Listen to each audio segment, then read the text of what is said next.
Chapters 25 and 26 of Her Mother's Secret. Chapter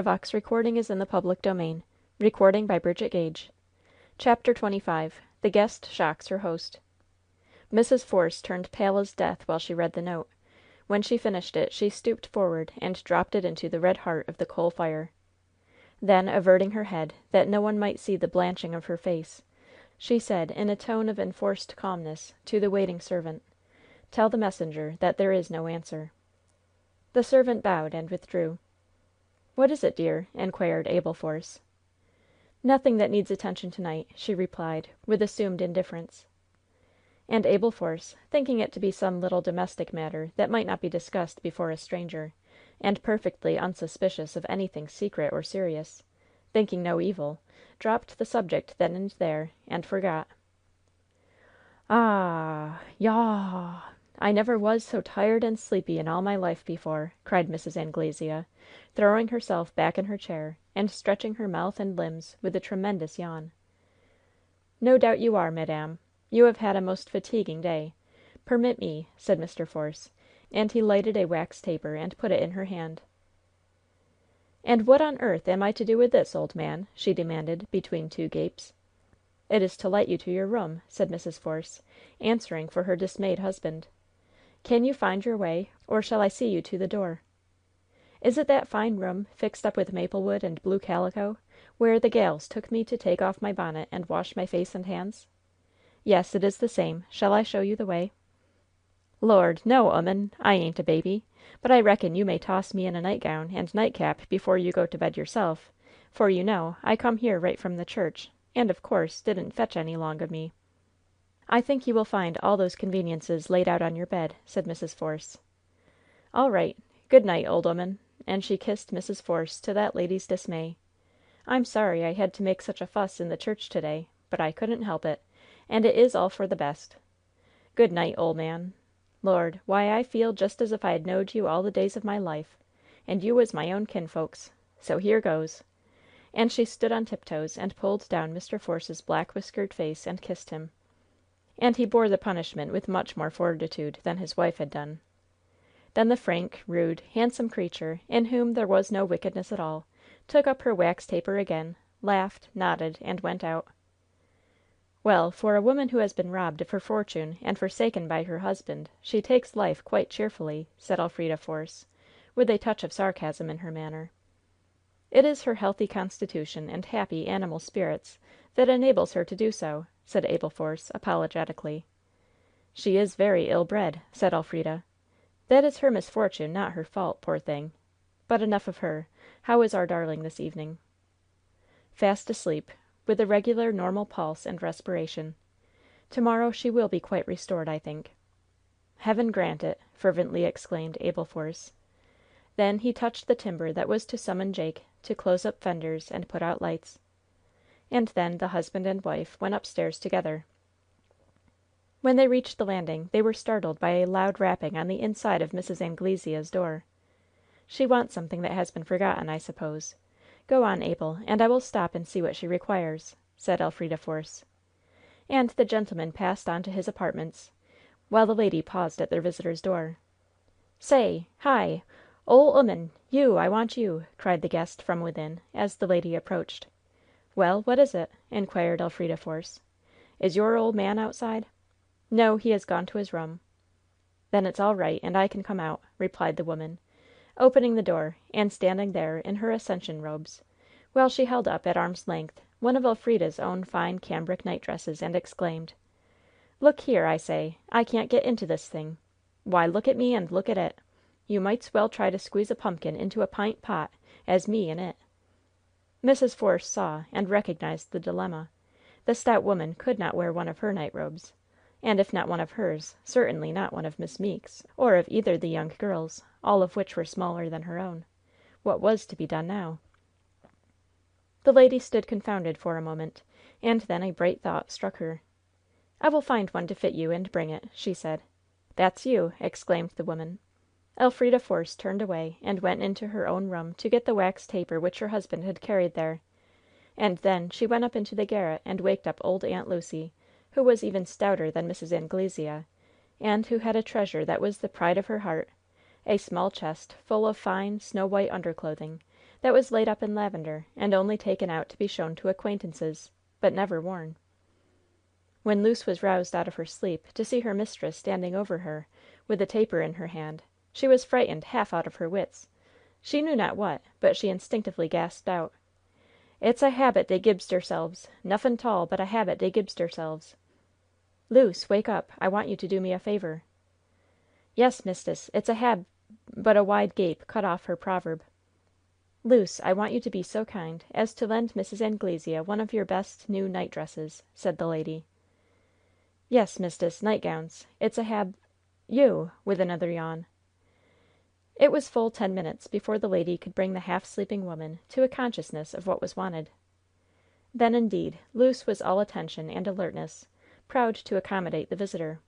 She went to her chest and opened it, filling the room with the fragrance of sweet herbs, and she selected her finest gown, the one trimmed with torture lace, as she called it, meaning torchon, and she offered to take it herself down to the stranger. But Mrs. Force would not permit her to do that, and with the gown over her arm she went downstairs and into the room of her guest. "Now, then, this here is something like a gownd," said Mrs. Anglesea, admiringly. "And, oh, sakes, don't it smell sweet! Home! Ah!" she exclaimed, pressing the garment up to her face and strongly inhaling its fragrance. "Good night," said the hostess, turning away. "Good night! Home! Ah! How sweet it is! And what a thorough animal you are!" thought the lady, as she left the happy creature delighting herself in the fragrance of lavender and amber. One more visit Mrs. Force made before she sought her own pillow. She went into Odalite's room and found her sleeping quietly, with little Elva in a warm wrapper lying in an easy chair by her side. "Why, my little darling, why are you not in bed?" inquired the lady. "Oh, mamma, because I thought I would sit here with Odalite until you should come, to see if she should want anything." "It was a kind thought, my tender little love. But now you may go to bed. Kiss me. God bless you, little tender heart."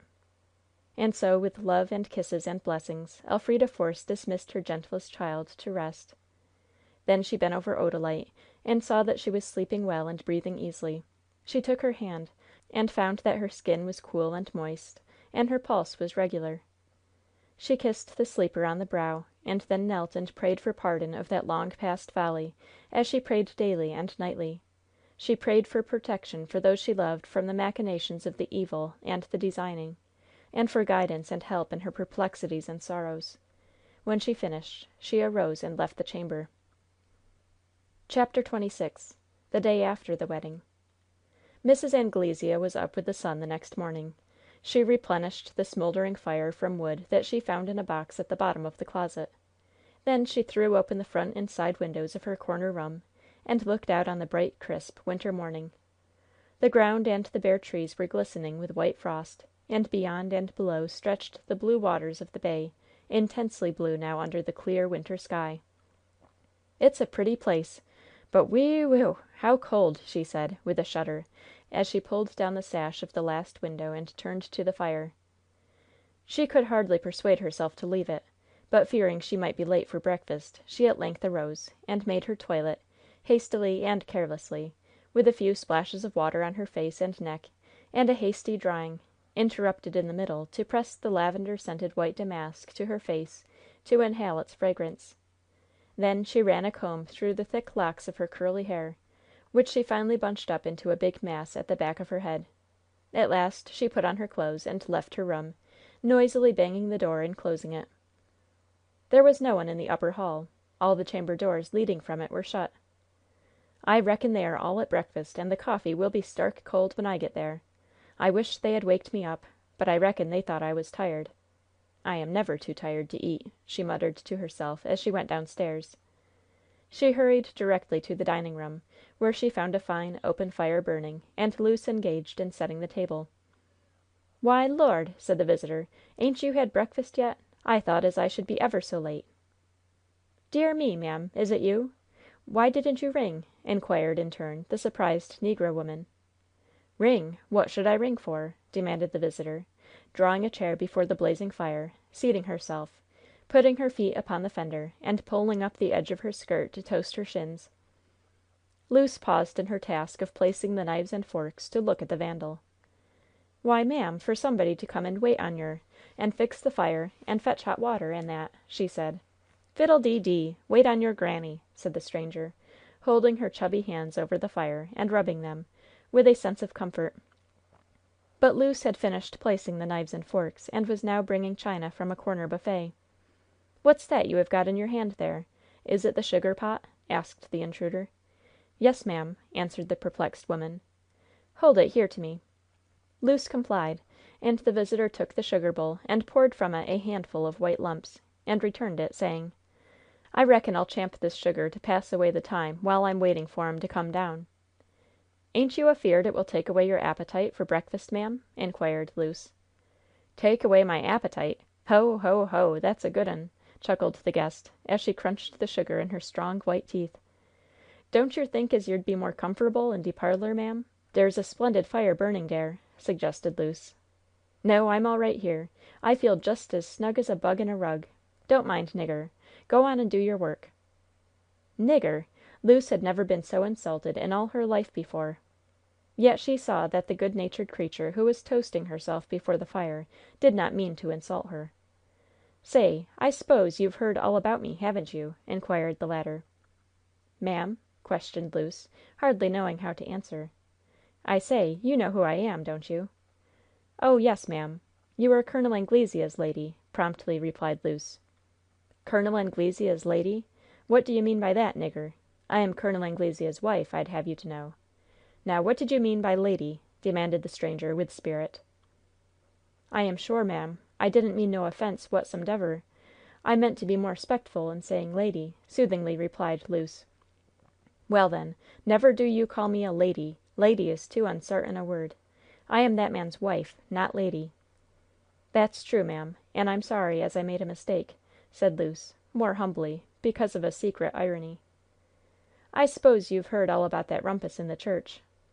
"Somethin' of it, ma'am," discreetly observed Luce. "Only something of it? Well, then, I will tell you all about it.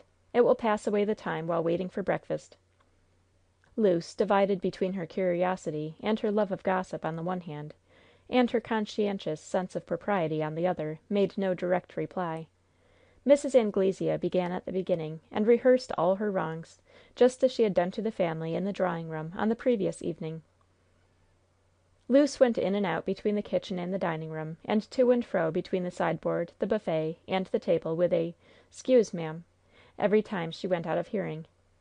"How in the deuce can you attend to anything I am saying, if you keep jumping around so?" demanded the narrator. "'Scuse me, ma'am. I hears yer good enough, thank yer, ma'am, an' I has to finish setting de table," pleaded the woman. "But you make me fidgety, having to turn my head around every minute after you." "Werry sorry, ma'am, but de family will 'spect de breakfast to be ready for 'em. It's a habit dey gibs deirselves, ye see, ma'am," pleaded Luce. And at that same moment Jake appeared, with a large waiter in his hands, on which were set the hot edibles to be arranged on the table. With the help of Luce, he put them all in place, and then took a big brass bell and rang it with all his might close to the head of the guest. "Lord bless us! I like music, but not that sort!" cried the latter, clapping her fat hands over the thick black curls that covered her ears. Mr. and Mrs. Force came in, followed by all the family, with the exception of Odalite, who was still in bed, and little Elva, who had volunteered to stay with her. "Oh, you are here, Mrs. Anglesea! I did not know. I had just sent a servant to call you to breakfast. I hope you slept well," said the hostess, pleasantly. "Splendid! Never turned in my bed all night. And how are you? And how is the young gal this morning?" inquired the visitor. "We are all well, thank you. Will you take the seat nearest the fire?" "Oh, anywhere's convenient. I don't care where I sit." The other members of the family party greeted the visitor, and then seated themselves at the table. The visitor was voluble, as usual, praising everything she tasted, and eating heartily of every dish. When they all arose from the table, she shook the crumbs off her lap on the floor, turned to her hostess, and said: "Now, old 'oman, if you've got any sewing to do, here's the hands that can do it. I ain't one to sit down and eat the bread of idleness, I tell you. So if you have got any stockings to darn, or shirts to patch, or anything else to be done in the way of making or mending, just give it to me, and I'll earn my keep, I tell you." Mrs. Force was so taken by surprise at this speech that she had to pause before replying. "I thank you very much, but I should not like to trouble you." "Trouble! Why, you precious ninny, it would be the greatest of pleasure to me. Ain't I making myself at home here, same as one of you? Go along with you! Get me something to do." "Many thanks, but I fear I cannot find anything to day." "I'll find something, mamma!" Wynnette exclaimed, coming to the rescue. Turning to Mrs. Anglesea, she said: "Dear ma'am, wouldn't you like to come into the schoolroom with Miss Meeke and me, and help us to tie up parcels for Christmas presents to the colored people?" "Of course I will, if you want me to. But, Lord, that's no work." "Oh, yes, it is. There are more than 20 parcels, little and big, and all the stores are in large bundles, and we have got to divide them fairly, and tie them up, and write the names on them. It will take us all the morning." "All right. I will go 'long of you, and help with the dividing and tying up. I don't know about the names. I ain't very good at writing," said the guest, allowing herself to be carried off by Wynnette. "How, in the name of the inscrutable, could Anglesea ever have been tempted to marry such a woman? Was he drunk, I wonder?" whispered Abel Force to his wife. The lady shook her head. "I have given it up," she replied. Mrs. Force went upstairs, to send little Elva down to her breakfast, and to sit beside Odalite. Mr. Force went into the little den at the back of the hall, where he kept his writing desk and account books, and held interviews with his overseer or his attorney. CHAPTER XXVII